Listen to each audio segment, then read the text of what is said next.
Well, hello everyone, and welcome to episode 6, definitely 6 this time, of Therapists in Conversation. And we have a new person with us. Don't tell her that, she doesn't get away after this, because that's what's going to happen. So, hello Charlotte, how are you? Yes, I'm really well, thanks. How are you? Let's get to know you a little bit more. So tell us a little bit about yourself. So I'm an occupational psychologist and a coaching psychologist. And I had a background working in large organisations, working on all the people aspects of things like culture and communications and training and all that kind of stuff. And I have just reinvented myself, and I've come out of corporate life in the last year. And I'm now setting myself up as a writer and full-time coaching psychologist, and have been running a project interviewing 100 people going through transitions in their life, which I think is why you've asked me on today, because a lot of the stuff I found from those interviews, so it was 72 hours of interviews, a lot of that was about resilience, how you get through kind of real transformations in your life. So yeah, that's a little bit about me. So I'm not actually a therapist, unlike all of you good folk, but I am a psychologist, so I'm in the same sort of stable.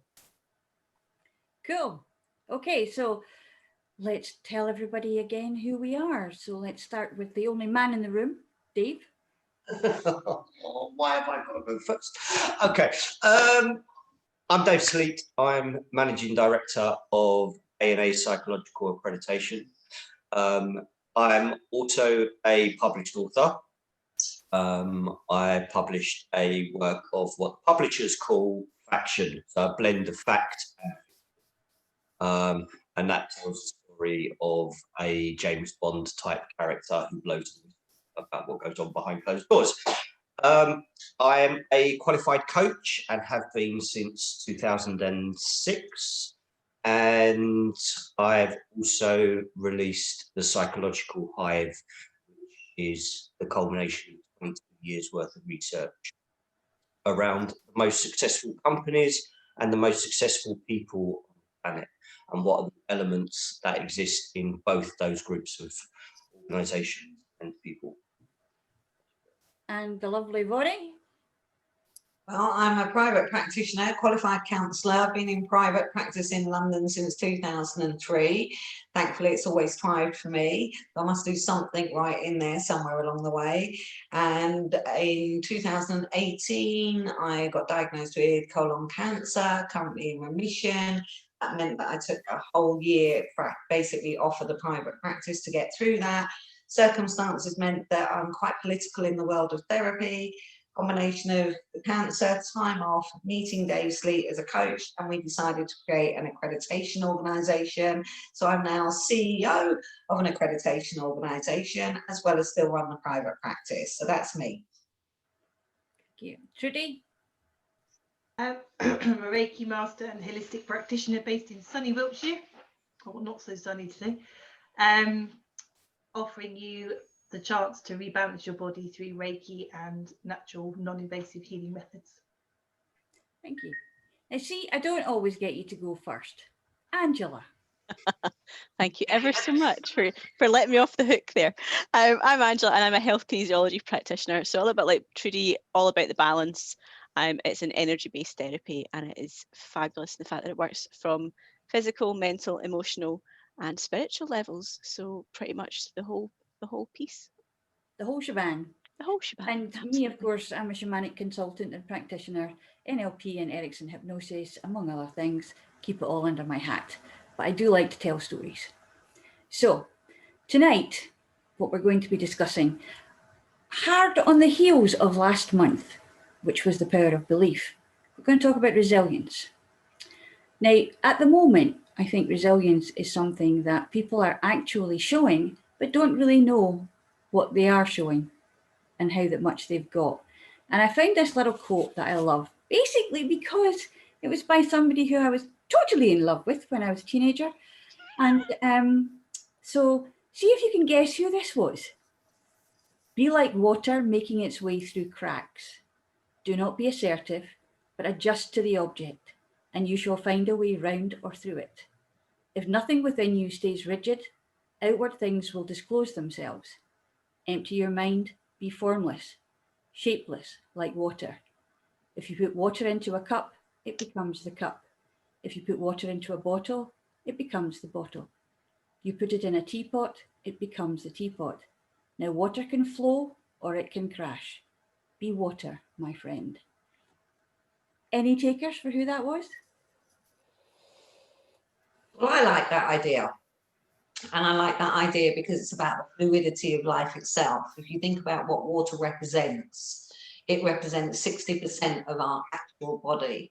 So the ability to be fluid with our feelings and our thoughts and work at accepting things when it's out of our control is where I get my own personal resilience from. A personal self-awareness that says, can't control that, but I can control this. And as long as I can control this, I'll get back up with everything that's thrown at me.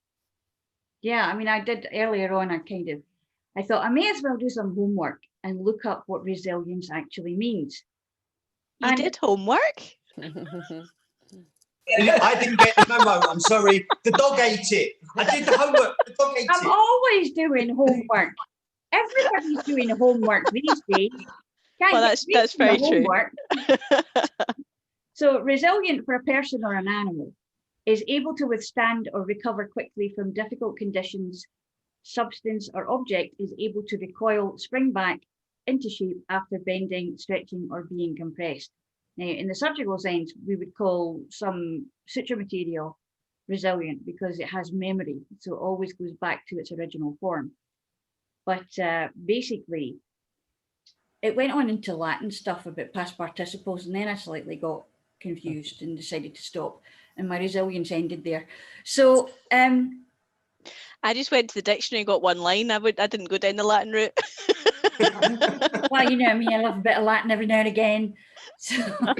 But what's helping with my resilience at the moment is I'm learning Italian now, so Latin's in there. So that quote actually came from Bruce Lee. Huh.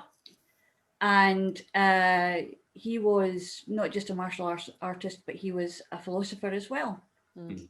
And he was very resilient considering where he came from in Hong Kong, Kowloon.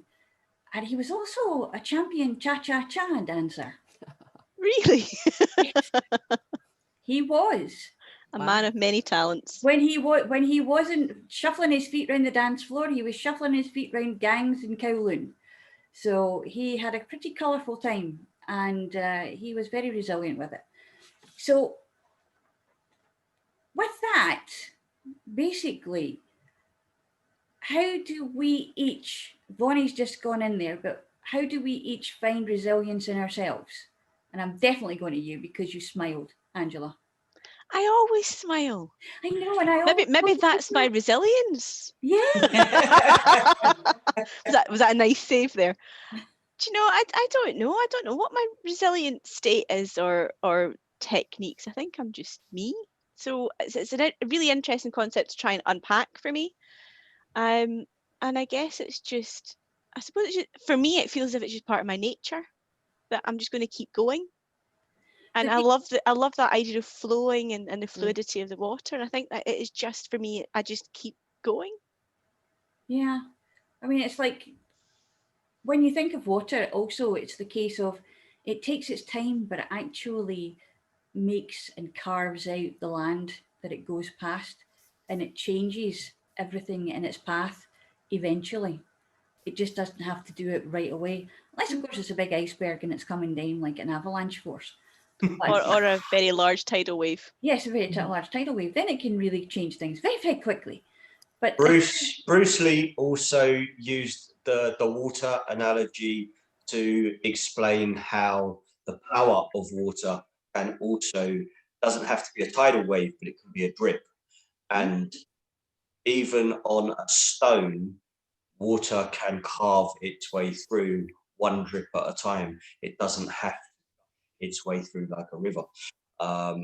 And like you say, he was a philosopher. He had an amazing ability to use nature to express his understanding of the world, but also of the psychology of the world. And I share your excitement for some of the lessons that he shared.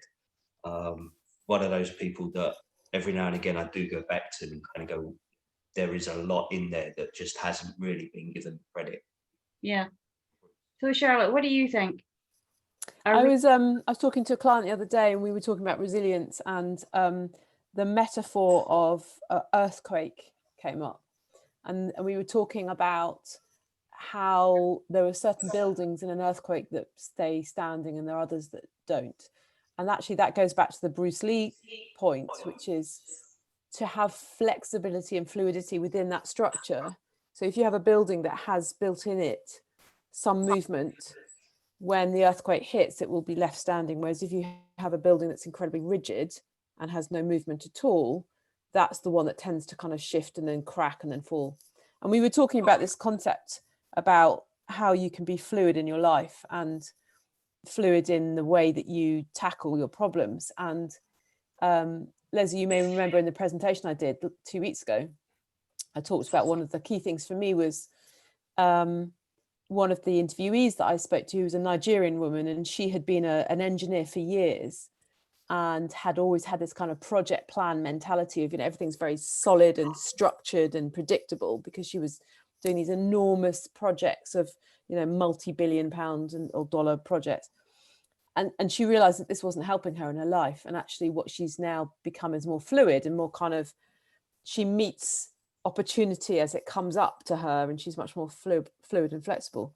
So there's something about, and I'm not very good at it.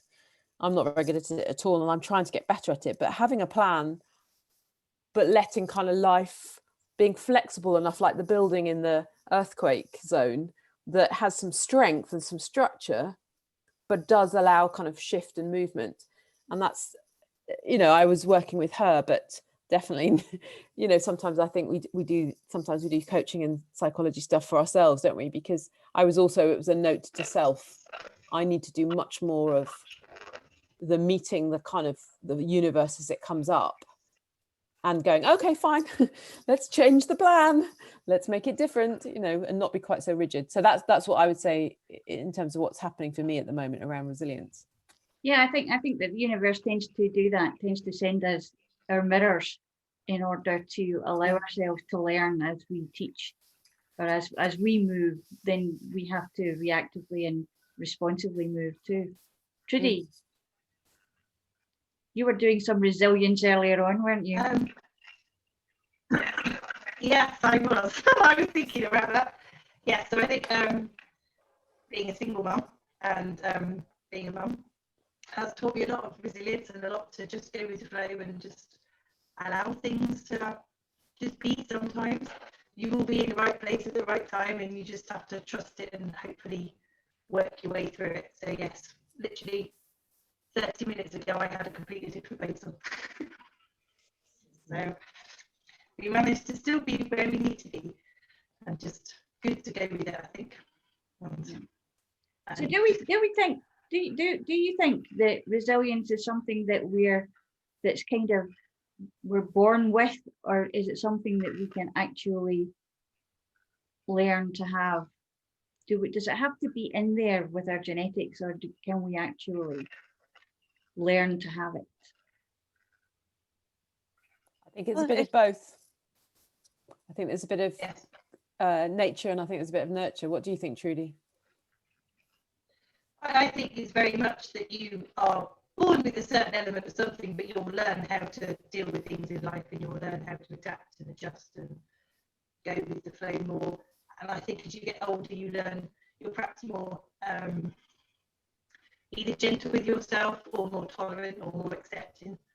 And sometimes you just go with it. You know, I didn't think at 10 to 7 I'd still have a different place on today, and I thought that's fine, just go with it, it's not an issue.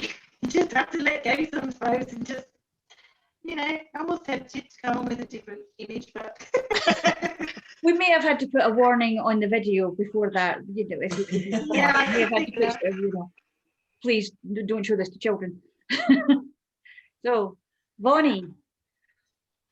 Well, I would wonder whether or not it arose from the instinct of survival to start with, because the instinct to survive is actually built into, if you like, resilience. You know, as we grow and survive, and we recognise what we've been through, that self-awareness can help us actually really appreciate the resilience we've actually got, because we've all gone through a multitude of different traumas. And when you fully appreciate what those traumas are, you can actually step back and think, actually, I can bounce back from this. But it's all about up here. It's the awareness of knowing what you can control and what you can't. And being appreciative of what you can control and what you can't.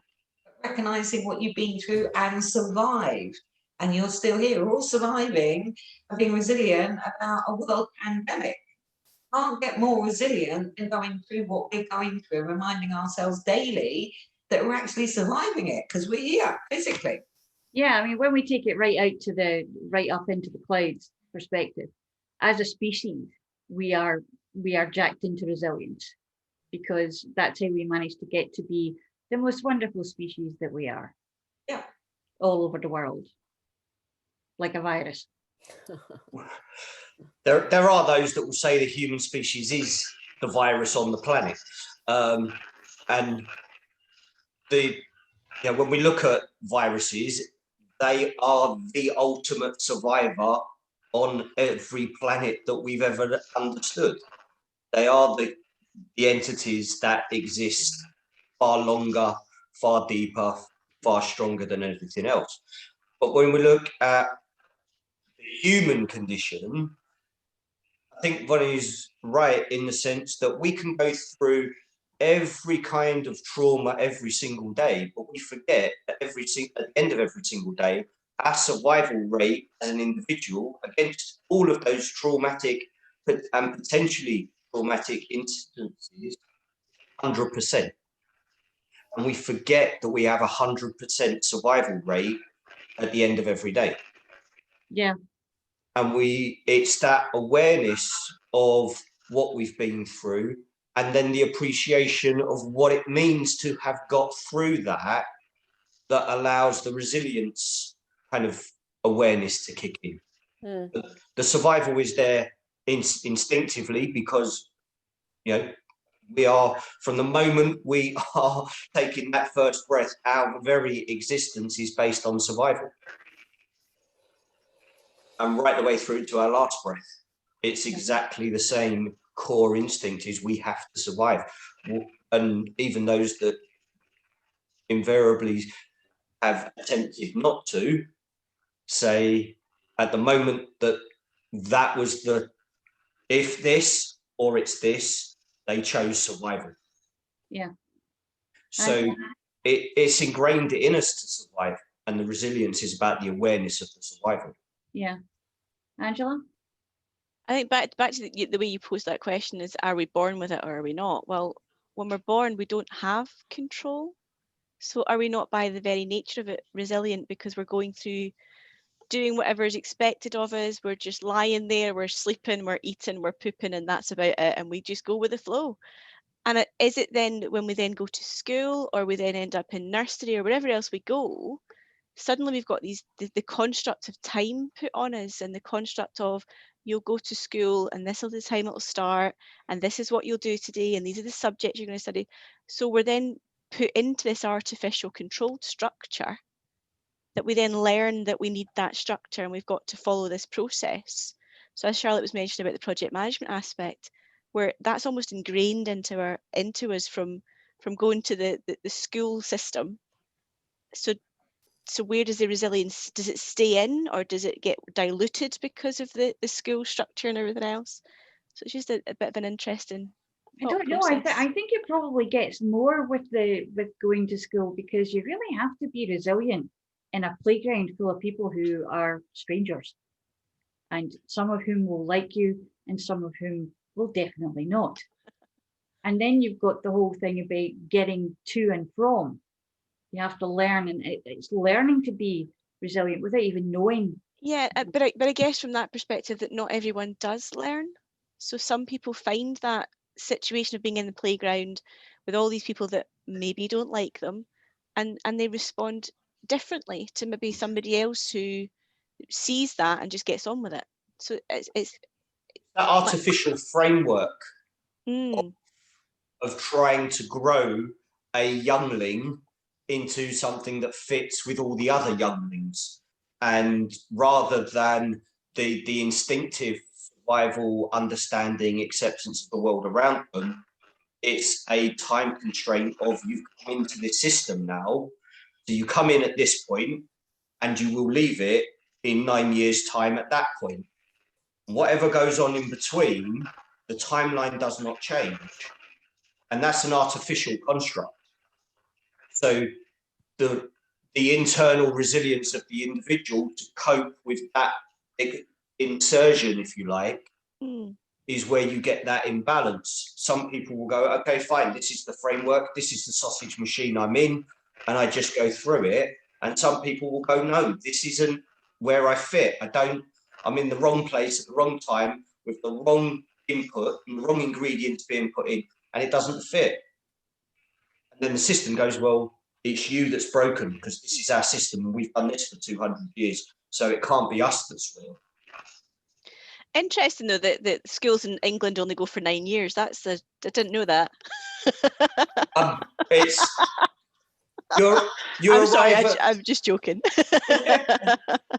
I think a lot of it is about the understanding. When you are taught about your resilience, when you learn to appreciate what you've been through, and often that takes somebody sitting in front of you to point out all those changes that every individual has been through from the moment that they are born, through school, through dealing with other people, through nursery, through every single change that they don't necessarily appreciate is an attempt to build up that resilience.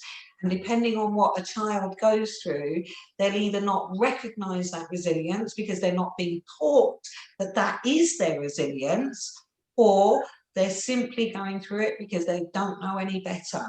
And until people are informed and educated about their, I call it micro appreciations. We hear the terminology microaggression. Micro appreciations of just knowing every change you've survived. That is where your resilience is growing, in my opinion. And pointing that out and helping people learn about that is what makes them appreciate, because they don't think about going into nursery. They don't think about what they had to adapt to in school. They don't think about the changes that they've been through. They've all built up a form of resilience. My view on it being taught and understood. Leslie, can I build on that? Yeah. Before you just go back into that, can I just point the 9 years, Angela, is the point at which a child will start to say, this is the education path I want for the rest of my education. Okay. So at 14 is when they start saying, these are the exams I want to do, etc. So they don't have any control over what is on that framework for them until that, after that 9 year point. That's why it was the 9 years. Not that's the only bit of education they get. Charlotte, just to come back to you and expand on what I was saying. If you think about when I sit in front of a client and they don't necessarily appreciate what they've actually done, what they've actually achieved, and I'm talking about survival, then it's actually pointing out to them even the courage at coming into a therapy space and talking through something is a sign of their resilience. They might not be aware of that, but from my perspective, they're making a change. They want to create something different. They want to learn to think differently. And on the basis of that itself, they're making that change. Whereas all the other changes probably have been made for them, and they haven't necessarily appreciated those change, I break it down to help them actually understand by their own words, their own language, every single thing that they've actually achieved. And that includes whatever. It can be getting up in the morning and getting out. That's an achievement. So I take it back to the bare basics of human existence and help them see that they've achieved that simply by part of their resilience, but they won't see it like that. So often it takes a real recognition and acknowledgement, and that's where I see it playing out very nicely. Interestingly enough, Charlotte, that comes very much into what we were doing at the conference last week in talking about the resilience of people in that conference, all of the speakers going through what they were going through and actually sharing that understanding. And I do like that micro appreciation thing, because it's very much like Dr. Sam Collins saying, encourage. Allow people to be encouraged, encourage someone. If you can't add something to it or tell a story that's yours where you think that you're not got anything to say, just encourage the last person that was there doing it, that was there telling their story. And I think that that's something as well, that storytelling is a great instrument for resilience and for showing resilience. And I know that particularly your story, Charlotte, was something that I paid attention to a lot. And but also seeing the amount of women in that summit who from all over the world, coming from places where, to be quite honest with you, the word resilient, it's a miracle in a lot of cases, that what these women have been through, what they're still going through, and they are still actually standing up and opening up their mouths and talking about it and telling people and telling the world. And I think that that is something where we tend to get lost a little bit, because like you say, Vonnie, we don't actually talk about how we're resilient because we don't actually recognize it. It's just a case of you get up in the morning, you do the same thing, you go to bed at night, you get up in the morning, you do the same thing. And you could be doing that with a whole load of stuff that you're carrying, not necessarily for yourself, from someone else or others who just keep pushing it on and pushing it on and pushing it on. And I think that basically what I would like to know now is, when it comes to, you've already said, Vonnie, about what you do with your clients, but what else can we do when clients come to us in situations where they have no idea of how resilient they actually are? How do we open their eyes to that in kinesiology, perhaps, Angela? Way to put me on the spot. I think for what I do with kinesiology, it's not a verbal therapy. So it's not necessarily something I have to open clients' eyes for. And all the answers come from within themselves. So I don't really direct my clients to come up with thoughts and constructs and understanding that. They're doing it themselves. But it's getting them to understand that's going to happen. That it kind of falls into the realm of belief again. Yeah. What you can believe that you can do, how resilient you believe you are. Yeah. So it's not a concept I bring through and explain to the clients in any way, shape or form. It's a case of we work, as our tutors all keep telling us, we work the menu and we trust in the menu. And it is just a case of each client's body chooses what we're going to do next. And if resiliency comes up in there in some keywords that they're picking up, then that's great. But otherwise, it's just a case of working through whatever their blockers are. And actually, in turn, that makes them realize probably how resilient they are and how they're getting through life, and that the stuff that's been thrown in their path is an obstacle to overcome or to get through. And it's not, well, I can't go that way, I've got to go back. And it is just moving through the blockages. Yeah, I think the interesting thing about the word that kind of caught me was the going back, the springing back situation. And that has been the war cry from the beginning. When we get back to normal, getting back to normal, which gets so far up my nose. What's normal? Exactly. Normal is relative. Let's ignore the fact that we're growing and we're learning from something that we haven't experienced before.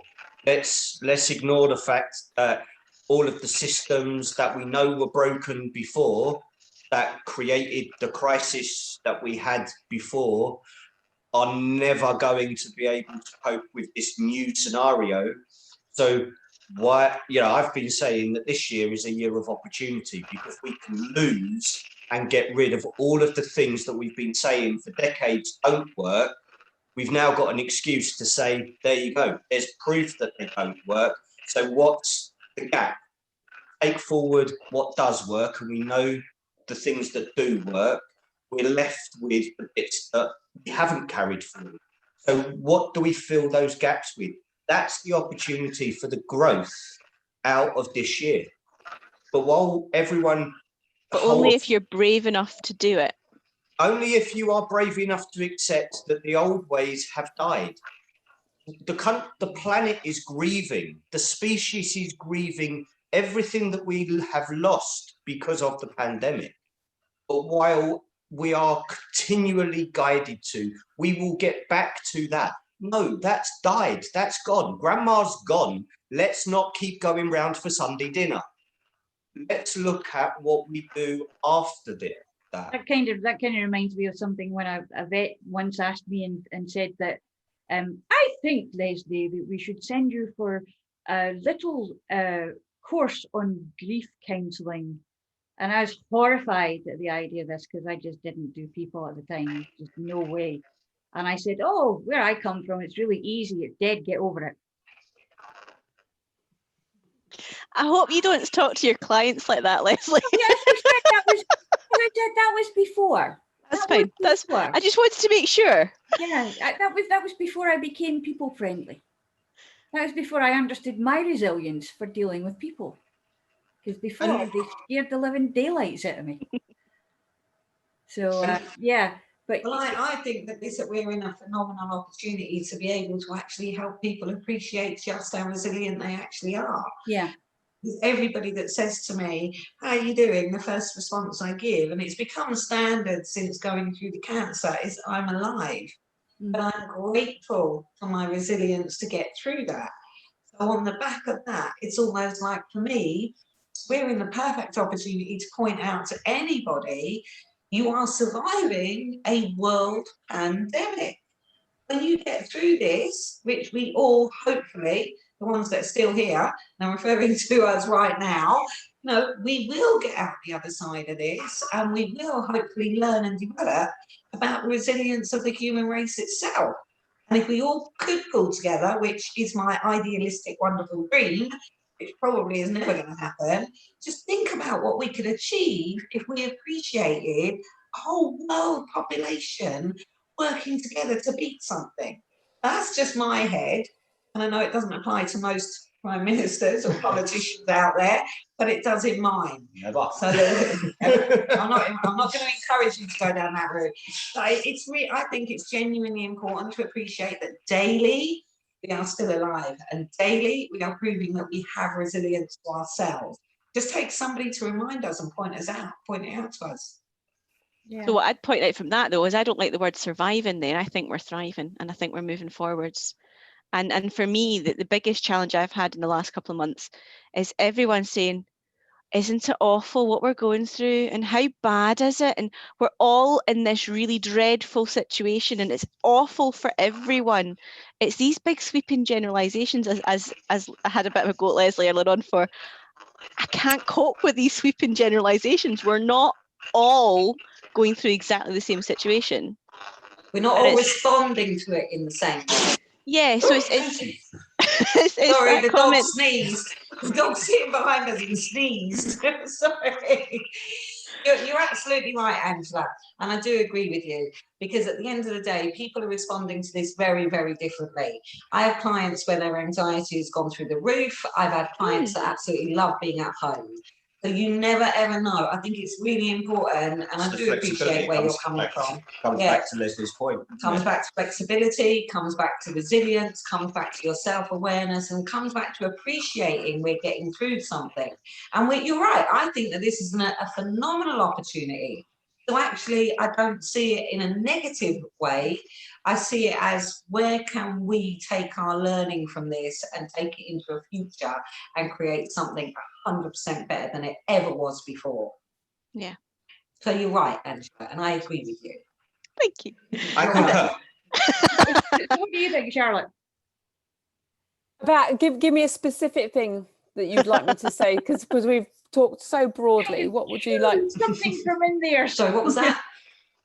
about the sweeping generalizations and how they can actually dampen down people's resilience, trying to put everyone into the same box, into the same frame. Yeah, I mean, I think that we're all facing, it's impossible to know what's going on in someone's life on the inside, on the interior, because we've all got our own crosses to bear. So Leslie, you know a little bit about my journey. So my husband's got terminal cancer, and most people that meet me wouldn't know that because we're talking on a superficial level.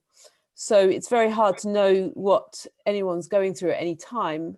So it's very difficult to use a sweeping generalization, as Angela was saying, that the pandemic is dreadful for everyone or that it's amazing for everyone. We've all got individual things that we're struggling with. So my big thing is I do work with clients using imagery because I feel that gets them very quickly to an emotional space, and it's very easy for us to stay in the headspace. And I think resilience comes much more from the kind of felt space and the grounded space, that kind of the kinesthetic. So one of the things I will do with individuals is to help release what their kind of inner feelings are using imagery. So I use my photography particularly.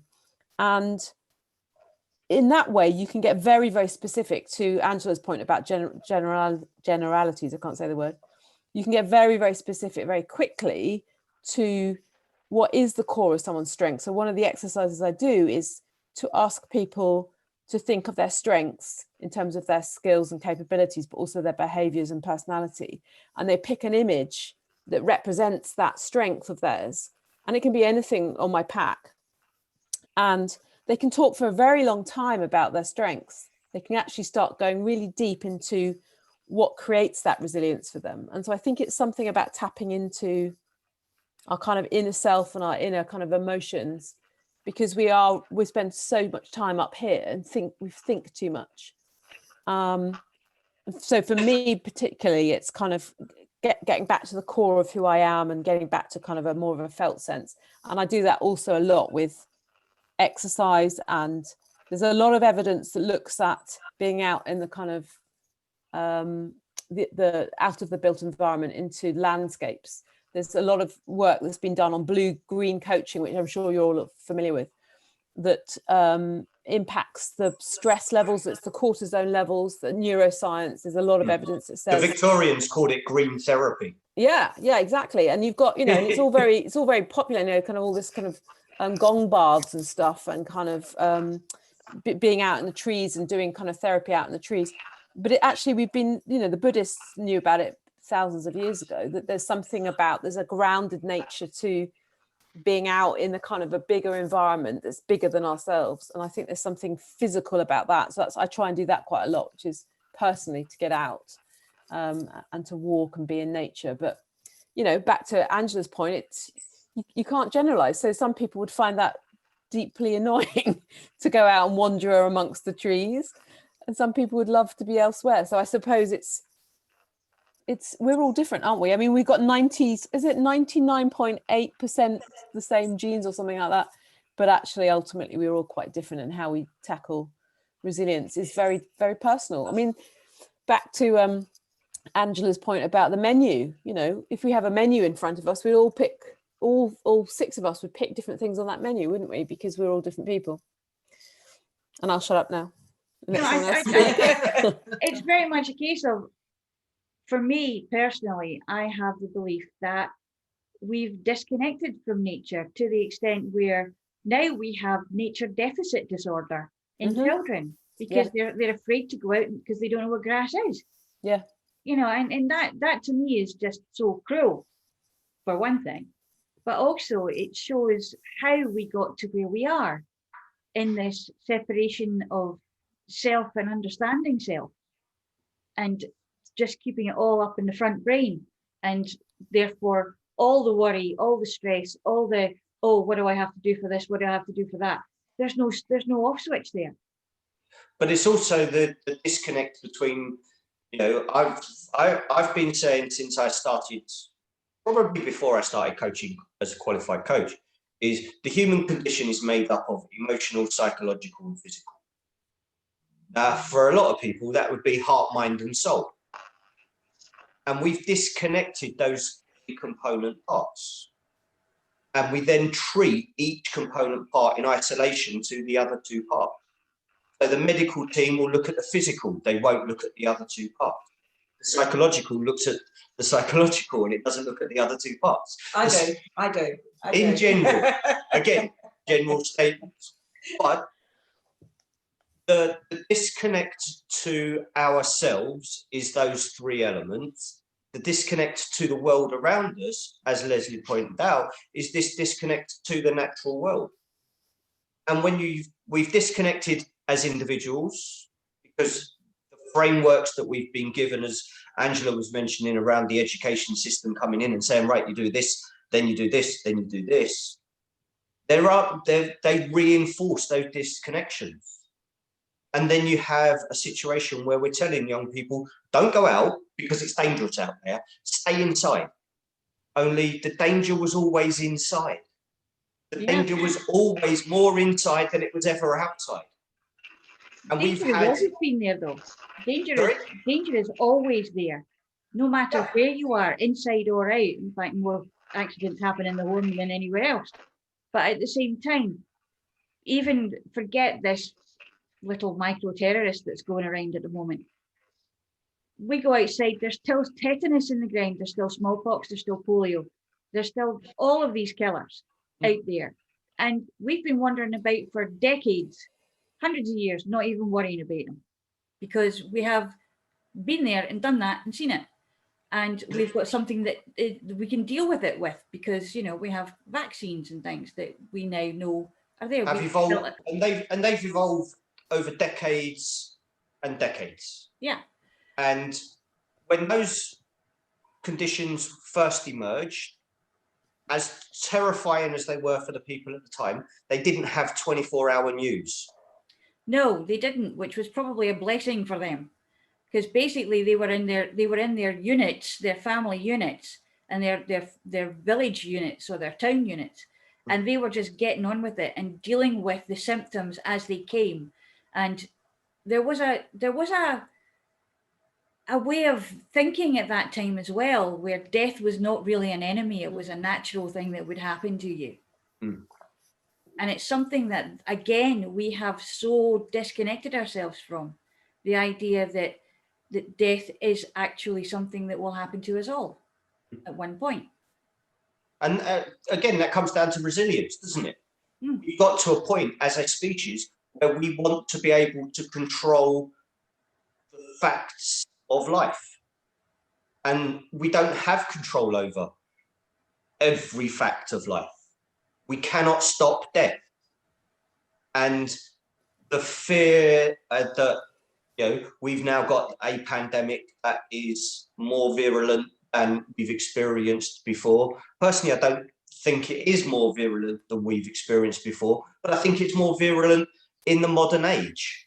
Yeah. Well, it's virulent if you're talking about memes, if you're talking about, you know, 24-hour news. If you're talking about news and data and information, it's much more virulent. But if you're talking about actual the virus itself, it's less. Yeah. But we can't get away from it. Yeah. I've been trying to have a bit of a news embargo. Yeah. But I get sucked back into watching the news. Well, actually, I get most of my news from Angela. I don't know how you do that, because I don't pay attention to the news. You were the one who told me that South and North Lanarkshire were going into lockdown. And I was like, really? I hadn't actually noticed. The entirety of my news is I've got signed up for the news blasts on my phone, and I get like 2 lines every now and again. That's it. It's healthier. So Trudi, you're kind of being in the corner there. So what do you and the elephant think? That beautiful elephant, and those beautiful big elephant ears. Yeah. Be a nice grand elephant and just stroll around the nature would be lovely. No, I just think that everybody has their own way of dealing with things, and as long as they are aware that there are options to everybody, and how to deal with the things that are thrown at us on a day-to-day basis, then we can all be resilient to a point. And I think it's always nice to give people the positives and avoid the negatives, because what's the negative going to help you with? I could go all Eeyore on you there, but I won't. So We could also talk about the programme we're doing just now, Leslie, where we're finding it strugglingly negative. yeah, So I think there's a place for both, but there needs to be I balance. I agree. I think the problem is if you're on a seesaw, and then this is the challenge with positive psychology, that the whole positive psychology movement was in contrast and trying to sort of counterbalance the fact that psychology for 100 years has been all about what's wrong with somebody, and the positive psychology movement was all about kind of rebalancing it. And I think it's gone a little bit too far the other way, which is, we have a rainbow of emotions and they all bring something, and you cannot be happy unless you have spent some time in this place of sadness. Yeah. You cannot be joyful if you've also spent some time in the place of depression. And actually we are made up of all of these emotions, and if we try to get rid of them, and even so, like the DSM, which is the American book of all of the mental health issues, so it comes out every year and it kind of grades all the different types of mental health issues that you can have. A few years ago, it started including shyness as a mental health issue. It's like, well, actually, being shy is sometimes a really good response to a position that you might find yourself in. And actually, it's not a bad thing to sometimes be shy. There's something about kind of medicalizing mood so that we're only ever in the positive. And actually, it's also worth bearing in mind the DSM is sponsored and by pharmaceutical, big pharma. By pharmaceutical. Yeah, of course it is. And then when they came up with this diagnosis of chronic shyness, then of course, what is there in chronic shyness? Here's a pill. Yeah. And ironically, if you think about it really logically, we can't be okay and happy all of the time. So everything is relevant. So it's almost like, depending on the context of the situation, if I think about the word confidence, for example, I can be confident in what I do with a client, but put me on a 747 and ask me to fly it, my confidence of flying that is going to be not there. So it'll take a back seat at that time, because it's appropriate to take the back seat. Doesn't mean we lose it. We just mean that something in an event has taken place, and whatever feeling is there for that event will come forward, and whatever we might not feel in another way will go backward. So it's almost like in that water example, which is really, really why I like the example, because it really shows the flow of emotions, and every emotion is appropriate to have. Well, of course, because we're structured to have those different emotions. I once wrote a blog called The Big Idea, and the way it goes, the blog goes is the big idea is there is no such thing as the big idea, because we're always searching for the one thing, the panacea that will fix everything. And I gave an example in that blog of if you were asked to come up with one meal that you wanted to eat for the rest of your life, what would that one meal be? Well, we can't choose that because we don't want to have one thing for the rest of our lives. And it's the same with emotion, right? You can get stuck on this rainbow of emotions. You're allowed to get stuck in one place. What would you like? Well, I don't want to be just joyful for the rest of my life, because that will get really wearing for everyone around me. And I'll end up with no friends if I'm constantly up. So I'd like all of it. Say again. It's having a point of reference. I can remember when I was having my final time trials on the running track, and an Olympian said to me, until you appreciate what it feels like to lose on the track, you are never going to truly appreciate what it feels like to win. And I was winning at that point. I was winning every time I put on running spikes. It's about that point of reference of the negative, so you then can go, that's just how positive I am at this moment. And like you say, it's that balance on the seesaw. Everything comes down to balance, but connectivity within that. Because if we can be resilient about absolutely every experience we've had, but if we've got no point of measure, degrade those experiences, Mm. we will always be. I was just going to say that it kind of strips the idea of resilience away completely if you stay in one state at all times, because you will never experience. It's like, I don't know, when you're trying to explain someone to something, or something to someone, even. I'm backwards today. So I've been backwards for a Just long time. today. Not just today, darling. No, not just today. But it's one of those things that until you have a point of reference, your focus is going to be on what you know, what's familiar to you. And that's the only way that we can say about resilience. And there's so many people, particularly in our sphere of therapy, like Reiki and the energy working situation that go on. And you'll find that they're all up there and they're trying to stay up there, and they're all, you know, totally in the light, always in the light, will not even talk about how anything can be close to negative, close to in the shadow work. And yet, if they're always up there, how can they help anybody who's in the shadow? Because they won't come down to help them. Because and dragging light, them up by force doesn't work either. No. And the shadow is just as important. It's the yin and then the yang. Yeah, definitely. The shadow can inform the light, and the light can inform the shadow. That's the whole thing. It's definitely, and we're back to Bruce, the yin and the yang. And it's, as Bruce said, you cannot have a shadow without the light. Yeah, you must have both, because basically, as I was slightly rude, shall we say, when You? yeah, I don't know why, because you know, I'm going to tell you something that you probably didn't know. When I was at school, I was very, very shy. I wouldn't say boo to a goose, never mind anything else. And then I started working with men at a zoo, and it all changed. But anyway, totally lost what I was going to say there. But basically, Is that for this episode? Yeah, that's for this episode. Yeah. That's for this episode only.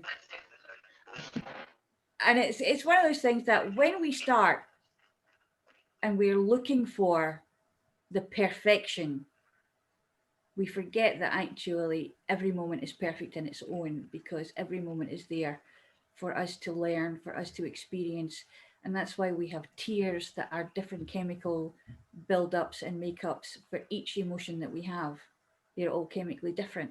And there wouldn't be like that if there wasn't a necessity for them, if there wasn't a reason to allow the water to flow from our bodies in a way that actually takes us where we need to be, so that we can emote our feelings, so that we can emote and be going forward. But again, we need to find a balance, and that's why we are all together here helping one another to understand, and helping our clients to understand that staying stuck in one place is not being fluid, it's not useful. But also running away from things is not useful either. So I'm going to wrap it up for the night. Thank you very much. And thank you all for coming along. Thank you. And we'll Thank you. hopefully see you again next month. See you next month. Thank you, Thank everybody. you. Lovely to see you, Trudi. Nice to meet you, Charlotte. Thank Angela.